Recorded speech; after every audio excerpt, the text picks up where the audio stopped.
ஆண்டவராக இயேசு கிறிஸ்துவின் நாமத்தினாலே மீண்டும் இந்த ஸ்பிரிச்சுவல் சயின்ஸ், அதாவது ஆன்மீக அறிவியல் என்கிற நிகழ்ச்சியில் நம்ம சந்திப்பதில் மிகுந்த சந்தோஷம். எப்பவும் போல நம்ம கூட நம்ம பிரதர் ரூபன் பிரதர் வந்திருக்காங்க. இதுக்கு முன்னாடி உள்ள எபிசோட்ஸ்லாம் நிறைய காரியங்கள் பேசியிருக்கிறாங்க. இன்றைக்கி நம்ம ஒரு மிக முக்கியமான விஷயத்தை குறித்து டிஸ்கஸ் பண்ண போகிறோம். ஏற்கனவே ஒரு 2-3 வாரமாக இதை பற்றி டிஸ்கஸ் பண்ணிக்கிட்டே இருக்கோம். Praise Lord brother. Praise Lord brother. ரொம்ப சந்தோஷம். தொடர்ச்சியாக நம்ம இந்த எபிசோட்ஸ் எல்லாம் பார்த்துட்டு வந்துகிட்டே இருக்கிறோம். குறிப்பாக இந்த 2-3 வாரமாக ஒரு காரியங்களை குறித்து நம்ம பார்த்துட்டே வந்துட்டோம். நான் நேரடியாகவே போய்ட்டு கேட்க விரும்புகிறேன், இன்றைக்கி நம்ம என்ன பார்க்க போகிறோம்? So praise Lord, thank you so much for your invitation.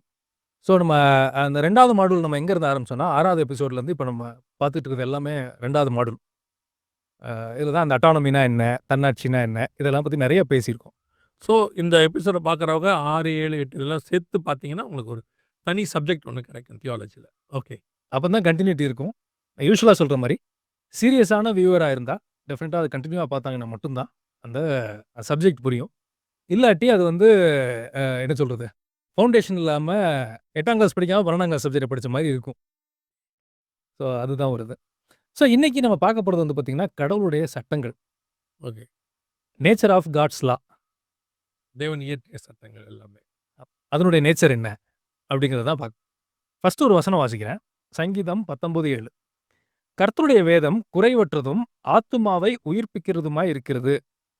கர்த்தருடைய சாட்சி சத்தியமும் பேதையை ஞானியாக்குறதுமாய் இருக்கிறது. இது தமிழில் எப்படி இருக்கு இல்லையா?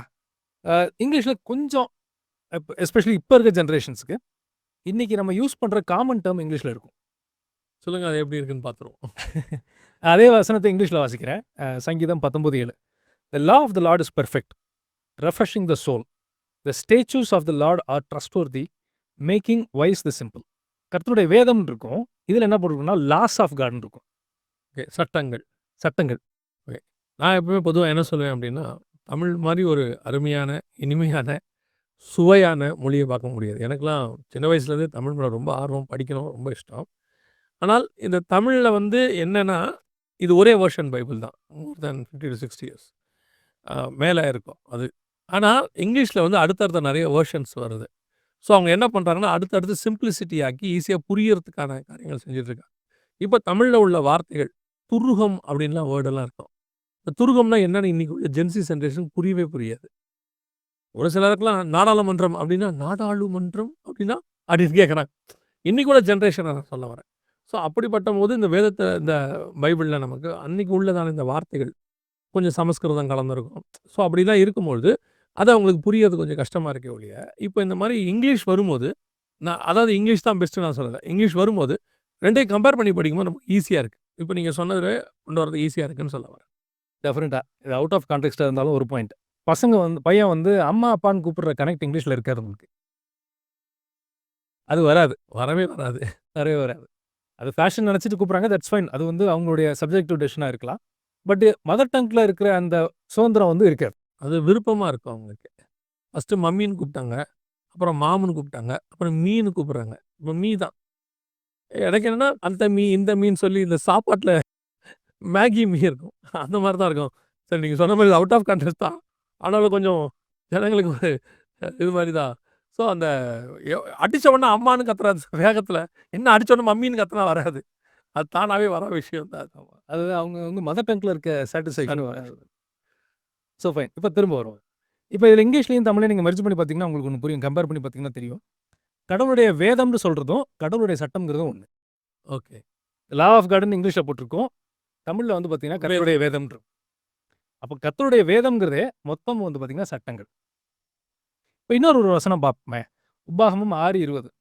நாளைக்கு உன் புத்திரன் நம்முடைய தேவனாகிய கர்த்தர் உங்களுக்கு கட்டளையிட்ட இந்த சாட்சிகளையும் கட்டளைகளையும் நியாயங்களையும் என்ன என்று உன்னிடத்தில் கேட்டால். இதில் 3 விஷயம் நீங்கள் பார்ப்பீங்க. ஒன்று வந்து பார்த்தீங்கன்னா சாட்சிகள், கட்டளைகள், நியமங்கள். ஓகே, இப்போ இது என்னங்கிறது இன்னைக்கு ஜென்ரேஷனுக்கு புரிஞ்சுக்கிறதுக்காக நம்ம இங்கிலீஷ்க்கு போவோம். ஓகே, இங்கிலீஷை பாருங்க. Deuteronomy 6:20. In the future when your son asks you what is the meaning of these stipulations, decrees and the laws of the Lord our God has commanded you. இதில் 3 விஷயத்தை நீங்கள் பார்ப்பீங்க. இதில் லோயஸ்ட் வந்து பார்த்தீங்கன்னா ஸ்டிப்புலேஷன்ஸ், அதுக்கு அடுத்தது டிக்ரி, அதுக்கு அடுத்தது லா. படிப்படியாக ஹையர் லெவலுக்கு போகிறார். இப்போ இது 3 வேர்ட்லேயும் மொத்த ஜுடிஷியல் சிஸ்டமே அடங்கிடும். ஓகே. நீங்க அத அப்படியே கொஞ்சம் எக்ஸ்பிளைன் பண்ணுங்களேன். ஃபார் எக்ஸாம்பிள் லாங்கிறது கான்ஸ்டிடியூஷனல் லா, சட்டம். கான்ஸ்டிடியூஷனல் விதி. ஆமா. சாதாரண சட்டம் இல்ல. ம். ஒரு நாடு இருக்குன்னா அதனுடைய சுப்ரீம் லா பார்த்தீங்கன்னா கான்ஸ்டிடியூஷன். இந்தியன் கான்ஸ்டிடியூஷன் தான் இருக்கிறதுலே டாப் மோஸ்ட். எல்லாமே அதுக்கு உட்பட்டது தான். அதாவது நாடாளுமன்றமா இருக்கட்டும், சட்டமன்றமா இருக்கட்டும், மக்களாக இருக்கட்டும், போலீஸ், மிலிட்டரி எல்லாமே அந்த சட்டத்துக்கு உட்பட்டது. ஆமா. அதான் ஹையஸ்ட். ஐஎஸ். அதுக்கு அடுத்தது தான் டிக்ரி. ஓகே. டிக்ரினா ஒரு ஜட்ஜ்மெண்ட்ட நீங்க டிக்ரின்னு சொல்லுவீங்க. தீர்ப்பு. தீர்ப்பு. ஆமா. அது வந்து சட்டத்தின் அடிப்படையில வரும். இந்த சட்டத்தின் அடிப்படையில் இவருக்கு தூக்கு தண்டனை. இந்த சட்டத்தின் அடிப்படையில் இவருக்கு அ விடுதலையாக்குகிறோம். அப்படிங்கிறது வந்து சட்டத்தின் அடிப்படை. அந்த சட்டம் எதன் அடிப்படையில இருக்கும்னா, கான்ஸ்டிடியூஷன் அடிப்படையில இருக்கும். ஓகே. ரைட். அந்த தீர்ப்பு. ஆமா. அதுக்கு அடுத்தது ஸ்டிப்புலேஷன்ஸ். ஸ்டிப்புலேஷன்ஸ். ஓகே. ஸ்டிப்புலேஷன்ஸ் அப்படின்னா என்னன்னா, இப்போ நம்ம வந்து ஒரு வீடு வாங்குறீங்க, இல்லாட்டி ஒரு ஒரு வண்டி வாங்குறீங்க. அதுல அவன் டெர்ம்ஸ் அண்ட் கண்டிஷன்ஸ்ன்னு குடுத்துருப்பான். பத்திரம் பதிவிறது, கார் வாங்கும்போது வாரண்டி வர்றது, இல்லாட்டி ஒரு எம்ஓயு போடுறது, ஒப்பந்தங்கள். ஓகே. இதெல்லாம் ஸ்டிப்புலேஷன்ஸ் கீழ வரும்.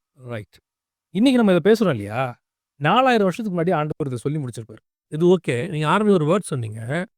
இன்னைக்குள்ள ஜெனரேஷனுக்கு இது புரியாதுன்னு சொன்னீங்க இல்லையா? அந்த 3 என்னன்ட்டு. போன ஜெனரேஷனுக்குமே தெரியாது. ஏன்னு சொன்னா, நெறைய பேர் எங்கிட்டயுமே கேட்டுருக்கிறாங்க. ஆபிரகாம் தன் கற்பனைகளையும், தன் நியமங்களையும், என் விதிகளையும், என் கட்டளைகளையும் கைக்கொண்டபடினாலும்பாரு. அப்போ கற்பனைனா என்ன? நியமங்கள்னா என்ன? விதிகள்னா என்ன? சட்டங்கள்னா என்ன?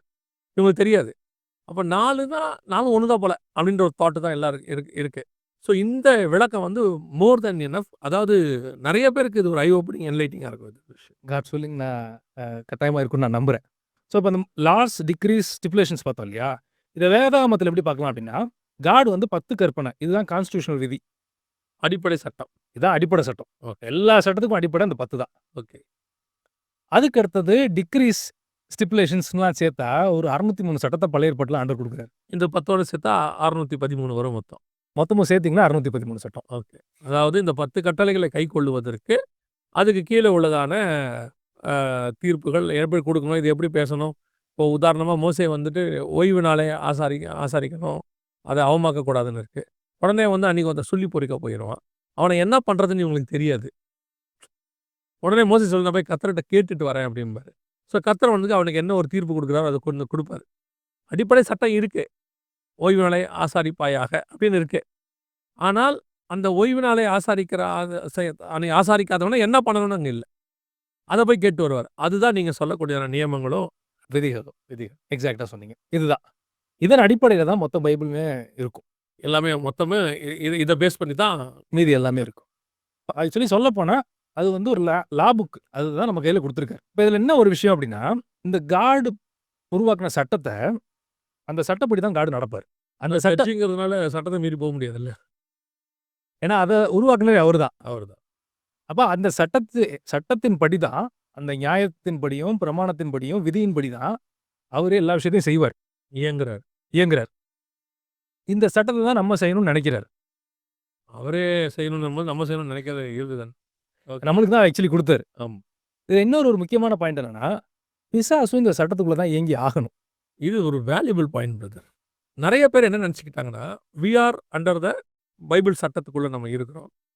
காடும் அந்த சட்டம், ஏன்னா இயேசு கிறிஸ்துவுமே அந்த மரணத்தை ஏற்றுக்கொண்டது இந்த மனுஷனுக்கு போட்ட சட்டத்தின் அடிப்படையில தான். ஒரு மனுஷன் பாவம் செஞ்சா ரத்தம் சிந்தல் இருக்கு. அவர் எழுதினாரு. அதன் அடிப்படையில அவர் வந்து ரத்தம் சிந்த வேண்டி இருந்துச்சு. ஸோ அவரும் அந்த லாக்கு உட்பட்டவர்ங்கிறத நிரூபிச்சாச்சு. ஆனா நெறைய பேருக்கு மைண்ட்ல என்ன இருக்குன்னா, என்னமோ பிசாசுக்கு எனாமரஸ் பவர் இருக்கிற மாரி, அவன் லாக்குள்ளேயே வரமாட்டான். அவன் வந்து பயங்கரமான மோசமானவன். எந்த லாக்கும் ஃபாலோ பண்ண மாட்டான். அவன யாரும் கண்ட்ரோல் பண்ண முடியாதுன்னு. இந்த வேர்ட் வந்து ரொம்ப நல்ல வேர்ட். காடே ஒரு லாக்கு உட்பட்டு தான் நடக்கிறார்னா, அவரால ஜெயிக்கப்பட்ட பிசாசும் ஒரு அந்த லாக்கு உட்பட்டு தான் நடக்கணும். அவனுக்கு ஒரு மாற்று வழியே கிடையாது. இது வந்து ஐ ஓப்பனிங், என்லைட்டிங்கான ஒரு விஷயம் பிரதர். ரொம்ப நல்லா இருக்கு. அவனுக்கு வேற எந்த வழியும் கிடையாது. இந்த லாக்கு உட்பட்டு தான் செஞ்சே ஆக முடியும். அதுக்கு 1 இன்ச் கூட மாறி அவனால ஒண்ணுமே செய்ய முடியாது. இப்போ யோபு போய் சோதிக்கும்போது அவர கேட்கறான். இப்படி மாரி இருக்கு என்று. சரி, அவன் சரீரத்தை மட்டும் தொடுன்னு சொன்னா, சரீரத்த மட்டும் தான் தொடணும். வேற எதையும் மாத்தி தொடக்கூடாது. அந்த லாக்கு உட்பட்டு தான் அவன் இருக்கணும். அத தாண்டி அவன் ஒண்ணும் செய்ய முடியாது தானே. அவனுக்கு அதிகாரமே கிடையாது. இல்லையா? ஜீவனை தப்ப விடுனா, என்ன பண்ணாலும் அவன் ஜீவனை எடுக்க முடியாது. அந்த லாக்கு உட்பட்டு இருக்கு. அது ஒரு லா அவர் சொல்றது. இல்லையா? ஆமா. அப்ப பிசாசுங்கிறவன் முழுக்க இப்போ இயேசு சொல்றாரு நியூ டெஸ்ட்மென்ட்ல, பிசாசானவன் என்னிடத்திலே வந்து உன்னை சோதிக்கும்படி உத்தரவு கேட்டான் பேதுருகிட்ட. உன் விசுவாசம் ஒழிந்து போகாதபடி நான் வேண்டிக் கொண்டேன். அப்போ வந்து இவர்கிட்ட பர்மிஷன் வாங்கிட்டு, எந்த அளவுக்கு இவர் பர்மிட் பண்றாரோ அந்த அளவுக்கு தான் அவன் வந்து என்ன செய்ய முடியுது? வேலை செய்யணும். வேலை செய்ய முடியுது. அத தாண்டி செய்யறதுக்கு அவனுக்கு எந்த அதிகாரமும் கிடையாது. அதிகாரம் இல்ல. இதுல இன்னொரு ஒரு பாயிண்ட், எந்த அளவுக்கு அந்த மனுஷன் இடம் குடுக்குறாங்கிறது ஒண்ணு இருக்கு. அதுவும் சட்டத்துக்கு உட்பட்டது தான். அவனும் வந்து பார்க்குறான். இடம் காலியா இருந்துச்சுன்னா, அவன் மேலும் 7 பிசாச கூட்டிட்டு வந்துக்கிறான். வேக்கன்ட் இருக்குப்பா வாங்கப்பா நம்மலாம் ஜாலியா போய் உள்ள இருக்கலான்ட்டு வந்துடுறான். ஆமா. ஓகே. இது ஒண்ணு. இப்ப நம்ம பேசணும் இல்லையா? மனுஷங்க வந்து பிலீவ் பண்றாங்கன்னா, அத ஏத்துக்கிறாங்கன்னு அர்த்தம். ஒருத்தவங்க பிசாச நம்புனா, பிசாச ஏத்துக்கிறாங்கன்னு அர்த்தம். இந்த மனுஷனுடைய இயக்கம் வந்து பார்த்தீங்கன்னா, அட்டானமி, தன்னாட்சி உரிமைங்கிறது மனுஷனுக்கு குடுத்திருக்காரு. அதுக்கப்புறம் முழுமையான அட்டானமி குடுத்திருக்காரு. முழுமையான சுயாட்சி அதிகாரம் குடுத்திருக்காரு. எந்த அளவுக்குன்னா, தன் ஜீவனையும் அவனே அழிச்சுக்கிற அளவுக்கு. அந்த அளவு குடுத்திருக்காரு. அதுக்கு அடுத்தது பார்த்தீங்கன்னா, உங்களுக்கு இந்த பூமியின் மேல மொத்த அதிகாரத்தையும் மனுஷன் கையில குடுத்திருக்காரு. இதெல்லாம் கடவுளுடைய சட்டத்துல இருக்கு. ம். இத அவர் மாத்தவே மாட்டாரு. சொல்லிட்டாருன்னா, அவர் மாத்த போறதில்ல. மாத்த போறதில்ல. இப்ப இதுல ஒரு கேஸ் ஸ்டடி வச்சு எக்ஸ்பிளைன் பண்ணுவோமே. பிசாசுக்கு எப்படி இப்ப நம்ம பேசணும் இல்லையா? பிசாசு இந்த சட்டத்த மாற முடியாது, மீற முடியாதுன்னு பேசணும் இல்லையா? இதுக்கு ஒரு கேஸ் ஸ்டடி பார்ப்போம். இப்ப நீங்க பாருங்க, இந்த அட்டானமி வச்சே நம்ம பேசுவோம். தன்னாட்சி சுதந்திரத்த வச்சே பேசுவோம். இப்ப தானியேல் வந்து ஜெபம் பண்றாரு. தானியேல் ஜெபம் பண்ண ஆரம்பிக்கும்போதே, ஆண்டவர் கேப்ரியேல் தூதன அனுப்புறாரு. இந்த கேப்ரியேல் தூதன் வர்றான் இப்ப. வரும்போது என்ன நடந்துச்சு அப்படிங்கிறத கேப்ரியேல் தூதன் தானியேலுக்கு சொன்னத நம்ம வாசிப்போம். தானியேல் 10ஆம் அதிகாரம் 13வது வசனம். பெர்சிய ராஜ்யத்தின் அதிபதி 21 நாள் மட்டும் என்னோட எதிர்த்து நின்றான்.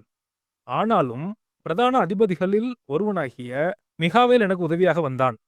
ஆதலால் நான் அங்கே பெர்சியாவின் ராஜாவின் இடத்தில் தரித்திருந்தேன். இது நரேட்டிவ் எப்படி அப்படின்னா, ஆண்டவர் தூதன் அனுப்பிச்சு விடுறாரு. தானியேல் பண்ண ஜெபத்துக்கு பதில குடுத்து. ஃபர்ஸ்ட் ஜெபம் பண்ண உட்கார்ந்த உடனேயே அந்த பதில் வந்துருச்சு. வேண்டிக் கொள்ள தொடங்கின போதே அந்த பதில ஆண்டவர் குடுத்துட்டாரு. இந்த பெர்சிய நாட்டு அதிபதிங்கிறது யாருன்னு நமக்கு தெரியும். அது வந்து அந்த நாட்ட ஆளுகை செஞ்சுகிட்டு இருக்கிற ஒரு ஸ்பிரிட். ஒரு அத நீங்க அத சொல்லிக்கலாம் நான் சொல்றேன். அது பின்னாடி நான் சொல்றேன். ஓகே. இந்த பெர்சிய நாட்டின் அதிபதி என்ன பண்றான், அவன இந்த ஏரியாக்குள்ள விடாம புடிச்சு வைக்கிறான். புடிச்சு வைக்கிறான்னா, அரெஸ்ட் பண்ணி வைக்கல. ஏன் ஏரியாக்குள்ள வராதுங்கிறான். ஆக்சுவலி இது வந்து ஒரு லீகல் பேட்டில். அவன் கேட்டது கடவுளுடைய சட்டப்படி 100% கரெக்ட். நீங்க யோசிச்சு பாருங்க. கிரியேட்டர் ஆஃப் தி யூனிவர்ஸ் ஒரு குட்டி ஏஞ்சல்ட்ட குடுத்து அனுப்பல. இந்த இந்த என்ன மெசஞ்சர் அனுப்புறாரு. Chief messenger. அந்த மாரி ஒரு ஆள்ட்ட குடுத்துட்டு கேப்ரியேல்ட்ட குடுத்து அனுப்பிச்சு விடுறாரு. அப்ப அவன் காட்ஸ் பிரசன்ஸ்ல இருந்து இறங்கி வரான்.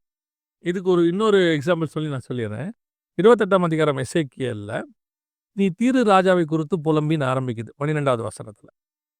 அது வந்து அட்ரஸ் யாருக்குன்னா தீரு ராஜாக்கு தான். ஆனா போக போக போக ஆண்டவர் என்ன சொல்லுவாரு, நீ ஏதேனில் இருந்தவன், நீ வந்து இவ்வளவு விசேஷமாய் செய்யப்பட்டவன், நீ முத்திரை மோதிரம். யாருன்னு பார்த்தா சாத்தானை பத்தி பேசுவார். பிசாச பத்தி, லூசிபர பத்தி பேசுவார். அந்த இடத்துல ஏன் தீரு ராஜாவை குறித்து அப்படின்னு சொல்லிட்டு பிசாசை பத்தி பேசுறாரு. அப்ப என்ன அர்த்தம்னா, அந்த தீரு ராஜாக்குள்ள இருக்கிறது யாருன்னு கேட்டா சாத்தான். அவன் அந்த கவர்மெண்ட் ஆளுகை செஞ்சுக்கிட்டு இருக்கான். தீரு கவர்மெண்ட். அதனால தீரு ராஜா கிட்ட சொல்லி அவனுக்கு உள்ளத பேசிக்கிட்டு இருக்காரு, உள்ளுக்குள்ள இருக்கிறவனை பத்தி. சோ இங்க பெர்சியா அதிபதி ஒருத்த ஆளுகை செய்யறான். அவன் யாருன்னா தன்னை 100% சாத்தானுக்கு கமிட் பண்ண ஆளு. அவனுக்குள்ள சாத்தான் இருக்கான். இப்ப கவர்மெண்ட் யாருடைய கவர்மெண்ட்? பிசாசோட கவர்மெண்ட்.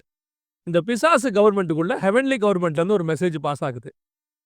இப்ப பிசாசு என்ன செய்யறான்னா, இந்த மெசேஜ அவங்ககிட்ட கொடுக்க விடாம தடுக்கிறதுக்கான என்ன ஸ்பிரிச்சுவல் வார்ஃபேர் பண்ண முடியுமோ அதை பண்ணிக்கிட்டு இருக்கான். இது ஒண்ணுதான் ப்ரூஃபானா, இதோட இன்னொரு ப்ரூஃப் இருக்கு. ஏன் ஒரு கேப்ரியலால ஒரு மனுஷனை ஜெயிக்க முடியாதா? பெர்சியாதிபதினா மனுஷன் தானே. ஒரு ஏஞ்சல், ஆர்க்ஏஞ்சல் வந்து இவனை ஜெயிக்க முடியாதானா? Very easy, simple. ஒருவன் 1000 பேரையும் 2 பேர் 10,000 பேரையும் வெட்டுவாங்க. 1,30,000 பேர் தூக்கி போட்டு சாப்பிட்டு போயிடுவாங்க. அப்போ இங்க என்ன நடக்குதுன்னா, இவனுக்குள்ள இருக்கிறது பிசாசு. எங்கெங்கெல்லாம் பிசாசு எதிர்க்கிறானோ அங்க மட்டும்தான் மைக்கேல் வருவாப்ல. டோட்டல் பைபிள்லையுமே நீங்க பார்த்தீங்கன்னா, அது சகரியாவின் புஸ்தகமா இருக்கட்டும், யூதாவின் புஸ்தகமா இருக்கட்டும், வெளிப்படுத்தின விசேஷமா இருக்கட்டும், எங்கெங்கெல்லாம் சாத்தான் வரானோ அங்கங்க ஆர்க்ஏஞ்சல் வந்து அவன்கிட்ட சண்டை போடுவாப்ல. சகரியாவின் புஸ்தகத்துல வந்து பிரதான யோசுவா வந்து அழுக்கு ட்ரெஸ் இருக்கும்போது அவனை குற்றப்படுத்துறதுக்கு பிசாசு வருவான், இவர் வருவாரு. அடுத்து யூதாவின் புஸ்தகத்துல வந்து மோசேயின் சரீரத்தை குறித்து தர்க்கம் உண்டாயிற்று. அப்ப பிசாசு தர்க்கம் பண்ணுவான். அப்போ மிகாவேல் தான் வந்து பேசுவாப்ல. வெளிப்படுத்தல் 20ஆம் அதிகாரத்துல பிசாச சங்கிலியில கட்டுறது யாருன்னா, பிரதான அதிபதிகள். ஸோ, இந்த இடத்துல மிகாவேல் வரணும்னா, அவன் கண்டிப்பா யாரா தான் இருக்கணும் உள்ள? பிசாசா தான் இருக்கணும். ஸோ, இங்க நடக்குது சாட்டானிக் கவர்ன்மென்ட். அதுதான் அங்க இருக்குன்னு நான் சொல்றேன். பெர்ஃபெக்ட்டா அழகா எக்ஸ்பிளைன் பண்ணீங்க. இதுல ஒரு ஆஸ்பெக்ட்டையும் சேர்த்துக்கோமே. அவன் லீகலா ஏன் கேட்க முடிஞ்சுச்சு அப்படின்னா, இந்த ஜனங்கள் அவங்களுடைய அதிகாரத்த அவன்ட்ட விட்டு குடுத்துருக்காங்க. 100% அவன் கவர்ன்மென்ட். இது என் மக்கள். அவன் கேட்டது தான். என்னைய இவன் நம்புறான். உனக்கு என்ன இங்க வேல? அந்த அந்த சைஸ் வைஸோ, பவர் வைஸோ இவங்க டம்மி. காட்ஸ் கெப்பாசிட்டியும், பிசாசு கெப்பாசிட்டியும் கம்பேர் பண்ணா இட்ஸ் நத்திங். ஆனா இந்த அதிகாரத்த யார் இவனுக்கு குடுத்து வச்சதுன்னு பார்த்தீங்கன்னா, அந்த ராஜாவும், அந்த மக்களும். அந்த லா வந்து லாவின் அடிப்படையில அவன் வேலை செய்றான். அதான் நம்ம சொல்ல இதுதான் இப்ப நம்ம சொல்ல வரோம். இது எதன் அடிப்படையில ஒர்க் ஆகுது அப்படின்னா, இந்த சட்டத்தின் அடிப்படையில தான் அவன் இங்க ஒர்க் பண்ணிட்டு இருக்கான். இந்த உலக சட்டம் யார் இயற்றினதுன்னா, ஆடாம் கிட்ட கர்த்தர் இயற்றி கொடுத்தது. அத இவனுங்க வாங்கிட்டானுங்க. அந்த சட்டத்த வச்சு இப்ப யூஸ் பண்ணி இவரையே உள்ள வர விடாம தடுக்குறாங்க. தடுக்கிறான். இதுதான் இப்ப இத எதுக்கு சொல்றோம் அப்படின்னா, திரும்ப நான் சொல்றேன். கடவுளுடைய சட்டத்தின் அடிப்படையில தான் பிசாசும் ஒர்க் பண்ணி ஆகணும். அவன் தனியா சட்டம் இயற்றவோ, இருக்கிற சட்டத்த எடுக்கிறதுக்கோ, அவனுக்கு எந்த அளவு அதிகாரமோ, அவனுக்கு அந்த கெப்பாசிட்டியோ கிடையாது. Is nothing. இப்ப இத வச்சு ஒரு பாயிண்ட் எக்ஸ்பிளைன் பண்ணுவோம். இப்ப சில பேர் கேட்பாங்க. இந்த கேஸ் ஸ்டடிய வச்சு நான் எக்ஸ்பிளைன் பண்ணுவேன். சில பேர் கேட்பாங்க. அன்பான கடவுள் நம்ம போன எபிசோட்ல என்ன பேசினோம்னா, கடவுளுடைய எசன்ஸே பார்த்தீங்கன்னா லவ் தான். அன்பின் அடிப்படையில தான் அவர் எல்லாத்தையுமே பண்றாரு அப்படிங்கலாம் பேசணும். அன்பான கடவுள் ஏன் வந்து மனுஷங்கள வந்து அ நரகத்துக்கு போக விட்டாரு? அவர தடுத்து எல்லாரையும் தடுத்து மேல கூட்டு வந்திருக்கலாம்ல? அப்படிங்கிற மாரி கேட்பாங்க. இதுக்கு ஒரு எக்ஸாம்பிள் சொல்றேன். மனுஷங்க வந்து கடவுள ரிஜெக்ட் பண்ணதுனால ஹெல்லுக்கு போறதில்ல. இத கரெக்ட்டா புரிஞ்சுக்கணும். ஏன்னா தப்பா சொல்றோம் அப்படின்னு நெனச்சிடக்கூடாது சில பேர். ஓகே. அவங்க பிசாச ஏத்துக்கிட்டதுனால அவன் அங்க கூட்டிட்டு போயிடுறான். இதுக்கு எப்படி காட நம்ம ப்ளேம் பண்ண முடியும்? இது அப்படியே இதே தான் இன்னொன்னு சொல்றேன். காட ஏத்துக்கிட்டா தான் ஹெவன். காட ஏத்துக்காம ஹெவன் கிடைக்காது. இத அப்படியே சொன்னா பிசாச ஏத்துக்கிட்டா ஹெல் தான் கிடைக்கும். இத இன்னொரு வார்த்தையில சொல்லணும்னா, பிசாச ரிஜெக்ட் பண்றதுக்கு ஒரே வழி காட ஏத்துக்கிறது. வேற வழியே இல்ல. வேற வழியே கிடையாது. 2டே ஆப்ஷன் தான் இருக்கு. A R B. A R B. இந்த இன் பிட்வீன் நான் பாதி அந்த கதையெல்லாம் இல்ல. ஒண்ணு ஒரு மனுஷன் கடவுள ஏத்துக்கணும். ஏத்துக்காத பட்சத்தில் டிஃபால்ட்டா அவன் பிசாச ஏத்துக்கிறான். அவன் பிசாச அவன் இடத்துக்கு கூட்டு போயிடுறான். இதுக்கு எப்படி காட நம்ம ப்ளேம் பண்ண முடியும்? இதுதான் இது எதன் அடிப்படைன்னு பார்த்தீங்கன்னா, இப்ப நம்ம இவ்வளவு நேரம் பேசணும் இல்லையா? சட்டத்தின் அடிப்படையில் இந்த முடிவு வருது. அந்த சட்டத்துக்குள்ள தான் பிசாசும் ஒர்க் பண்றான். அந்த சட்டத்த வச்சு தான் அவனும் மக்கள பிடிக்கிறான். அதே சட்டத்த வச்சு நம்ம கடவுள ஏத்துக்கும்போது, நம்ம ஆண்டவருடைய பிள்ளையா மாறுறோம். அவர நம்பும்போது அவர நான் ஏத்துக்கிறேன்.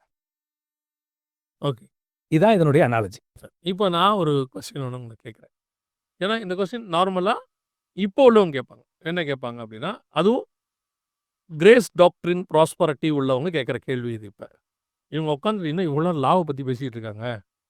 நியூ டெஸ்ட்மென்ட் தான் லாவே கிடையாதே. கிரேஸ் தானே. கிருபை இருக்கும்போது எதுக்கு பிரமாணம்? பிரமாணத்தினுடைய முடிவு தானே கிருப. அப்படின்னு சொல்லி கேட்பாங்க. இதுக்கு என்ன சொல்வீங்க? இவங்க என்ன நெனச்சுக்கிறாங்கன்னா, கிருபையினாலே வந்து லாலெஸ்னஸ்ன்னு நெனச்சுக்கிறாங்க. எக்ஸாக்ட்லி. There you are. ம். கிருபைனா லாலெஸ்னஸ் கிடையாது. கிருபைங்கிறது கிருபையின் ஆவிய ஆண்டவர் குடுத்து, இப்ப நீங்க இவ்வளவு நேரம் சட்டம் பேசணும் இல்லையா? இதுல இன்னும் 2, 3 பேர ஆட் பண்றாங்க. அட்வொகேட் ஹோலி ஸ்பிரிட்ன்னு போட்டிருக்கு. ம். அட்வொகேட் வந்து என்ன பண்ணுவாருன்னா, கன்விக்ட் பண்ணுவாரு என்னைய. நான் பாவம் செய்யறதுக்காக கிருபை குடுக்கல. பாவத்திலிருந்து வெளியில வர்றதுக்கு தான் கிருபை குடுத்திருக்காரு. இதுதான் தியாலஜி. இதுதான் தியாலஜி. நீங்க சொல்லுங்க. இதுல இன்னொரு ஒரு பாயிண்ட் ஆட் பண்றேன். முந்தி சொல்லியிருக்கேன். இப்ப இவங்க பாவத்த மன்னிக்கிறாரு. நான் செய்ய போற பாவத்தையும் மன்னிக்கிறாரு அப்படின்னு ஒரு லாஜிக் பேசுறாங்கல்ல. செய்த பாவம், செய்கிற பாவம், செய்ய போகிற பாவம். ஆமா. 3 இதுலயும் மன்னிச்சுட்டாருல்ல. நான் கேட்கிறேன், வீட்ல தீய புடிச்சா எரியறதுக்கு ஃபயர் எக்ஸ்டிங்விஷர் இருக்கு. எவனாவது ஒரு காமன் சென்ஸ் இருக்கவன், ஃபயர் எக்ஸ்டிங்விஷர் இருக்குங்கிறதுக்காண்டி தலையில தீ வச்சுக்குவானா? அப்படி வச்சா அவன நம்ம என்ன சொல்லுவோம்? நம்ம என்ன சொல்லுவோமோ அதத்தான் இவங்களையும் சொல்ல வேண்டியிருக்கு. சரி. கிருபைங்கிறது லாலெஸ்னஸ் கிடையாது. கிருபைங்கிறது நம்மள சேவ் பண்றதுக்காண்டி காட் போடுற எஃபோர்ட்க்கு பேரு தான். அதாவது இன்னும் சொல்லப்போனா எக்ஸ்ட்ரா எஃபோர்ட்க்கு பேரு தான் கிருபை. ஏன் எக்ஸ்ட்ரா எஃபோர்ட்னா, இந்த கிருபையின் காலத்துல லா இல்லன்னு சொல்றாங்கல்ல. லாவ விட ஸ்ட்ராங்கா இன்னொன்னு இருக்கு. அத ஃபாலோ பண்றதுக்கு கிருபை இருந்தா தான் முடியும். உதாரணத்துக்கு நான் வசனத்துல இருந்தே வரேன். கொலை செய்யாதிருப்பாயாக என்றது லா. பழைய ஏற்பாட்டு சட்டம். கொலை செய்யாக இருப்பாய் என்பது லா, பழைய ஏற்பாட்டு சட்டம். இவங்க பார்வையை சொல்றேன், லா. ஆனா கோவப்படாதிருப்பாயாக என்பதுதான் கிருபையின் காலத்துல உள்ள லா. அதோட ஹையர் லாலெஸ்னஸ் கிடையாது. இது டாப் போஸ்ட், அடுத்த லெவலுக்கு போயிருச்சு. இது அதாவது ஜுடிஷியரி லெவல்ல இன்னும் ஸ்ட்ராங் பண்ணிட்டாங்க. குற்றங்கள் நிறைய நடக்குதுன்றதுனால என்ன பண்ணுவாங்கன்னு கேட்டிங்கன்னா, இப்போ பெண்களுக்கு காமனா ஒரு சட்டம் இருந்துச்சு. ஆனா சின்ன பிள்ளைகளுக்கு எதிரான அபியூஸ் அதிகமாகிறதுனால உடனே போக்சோன்னு ஒண்ணு கொண்டு வந்து நம்ம இன்னும் சட்டத்தை கடினமாக்குறோம். 18 வயசுக்கு 21 வயசுக்கு கீழ உள்ளவங்கள இப்படி பண்ணக்கூடாது, அப்படி பண்ணக்கூடாது. இப்படி வந்ததுனால என்ன அர்த்தம்னா, அந்த மேல உள்ள பெண்களை என்ன வேணாலும் செய்யலாம்னு அர்த்தம் கிடையாது அதுக்கு. இல்லையா? சின்ன பிள்ளைகள தான் நான் பண்ணக்கூடாது. அவங்க பாருங்க போக்சோன்னு சின்ன பிள்ளைகளுக்கு போட்டாங்க. பெரிய பிள்ளைகள் என்ன அந்த அர்த்தம் இல்ல. இது இன்னும் ஸ்ட்ராங் ஆகுது. பெண் பிள்ளைகளுக்கு செய்யக்கூடாது. அதுலயும் சின்ன பிள்ளைகளுக்கு கண்டிப்பா நீ செய்யக்கூடாது. அப்படிங்கிறது எவ்வளோ ஒரு ஸ்ட்ராங் ஆகுதோ, அந்த மாதிரி நான் அங்க விபச்சாரம் பண்ணக்கூடாதுன்னு எனக்கு அங்க இருக்கு. இங்க இச்சையோட பார்க்கவே கூடாதுன்னு இருக்கு. இல்லையா? எனக்கு இன்னும் ஸ்ட்ராங் ஆகுது. அப்ப இந்த ஸ்ட்ராங்கா நான் செய்யறதுக்கு எனக்கு இன்னும் ஒரு கிருபை தேவைப்படுது. அத ஃபாலோ பண்றதுக்கு அல்லது அத செய்யறதுக்கு எனக்கு என்ன தேவைப்படுது? கிருபை தேவைப்படுது. அந்த கிருபை எதனால தேவைப்படுதுன்னா, இதையே நான் தடுமாறி தான் செஞ்சேன். என்னால செய்ய முடியாது, நியாயப்பிரமாணம் செய்ய முடியாதவங்க எத்தனையோ பேர் இருக்காங்க. நிறைவேற்ற முடியாதவங்க. நிறைவேற்றினவங்க லிஸ்ட் தான் 11ஆம் அதிகாரம் எபிரேயர்ல இருக்கு. நியாயப்பிரமாணத்தையே செய்ய முடியாதவங்க எத்தனையோ பேர். இப்ப நான் இதை விட ஸ்ட்ராங் லா குடுத்துட்டேன். இத செய்ய அவன் தடுமாறும்போது, என் கிருபை அவன தூக்குது. இல்ல உன்னால பண்ண முடியும் பண்ணு.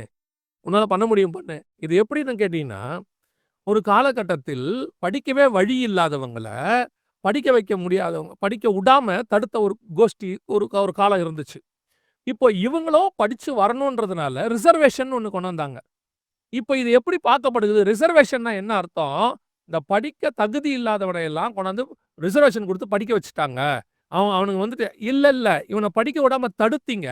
ரிசர்வேஷன் குடுத்து நாங்க படிக்க வச்சோம். அதுக்கு பேரு கிருபை.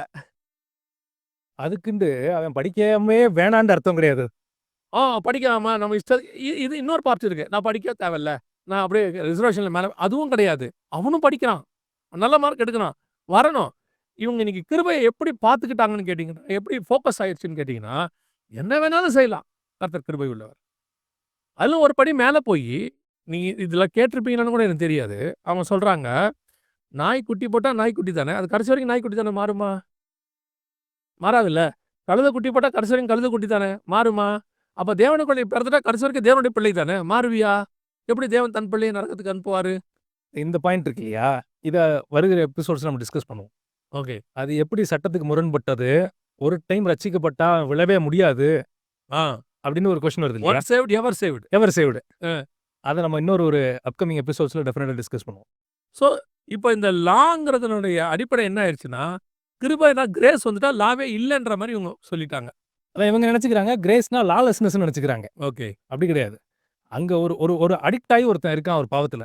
அவனுக்கு இதுலருந்து வெளியில வர முடியல. அவனுக்கும் பரிசுத்த ஆவியானவர் வந்து உதவி செஞ்சு வெளியில கொண்டு வராரு பார்த்தீங்களா? அதுதான் கிருபை. அதான் கிருபை. அது பழைய ஏற்பாட்டுல இல்லாம இருந்துச்சு அவனுக்கு. பழைய ஏற்பாட்டுல அவனுக்கு கஷ்டம் அவனுக்கு அது. தண்டனை மட்டும் கிடைச்சிச்சு. இப்ப வெளிய வரதுக்கு வழிய சொல்லி தூக்கி நிறுத்தி, அந்த பாவத்த செய்யாதங்கிறதுக்கு பேர் தான் கிருபை. அத மன்னிச்சு, அவன சுத்திகரிச்சு, அதுக்கு மேற்கொண்டு வரதுக்கு அவனுக்கு பலன குடுத்து, இது எல்லாத்தையும் நான் குடுக்குறேன் அப்படின்னு ஹோலி ஸ்பிரிட் சொல்றாரு. குடுத்துட்டு இன்னொரு லைன சொல்றாரு. இனி பாவம் செய்யாத. இவங்க வசதியா அந்த அந்த அந்த அந்த லைன விட்டுர்றாங்க. இனி பாவம் செய்யாத விட்டுட்டு, இனி பாவம் செஞ்சாலும் கவலைப்படாத. அகைன்ஸ்ட் டு பைபிள் இது. Deadly against to Bible. ரொம்ப அழகா நீங்க சொன்னீங்க. கிருபை என்பது லாலெஸ்னஸ் கிடையாது. இல்லையா? ஸோ இதுதான் இன்னைக்கு வந்து இதுதான் கடவுளுடைய நியமங்களும், சட்டங்களும். இப்ப இன்னும் இத இப்ப நான் இன்னும் கொஞ்சம் புஷ் பண்ணி பார்ப்பேன் இத. இப்ப சில பேர் கேட்பாங்க.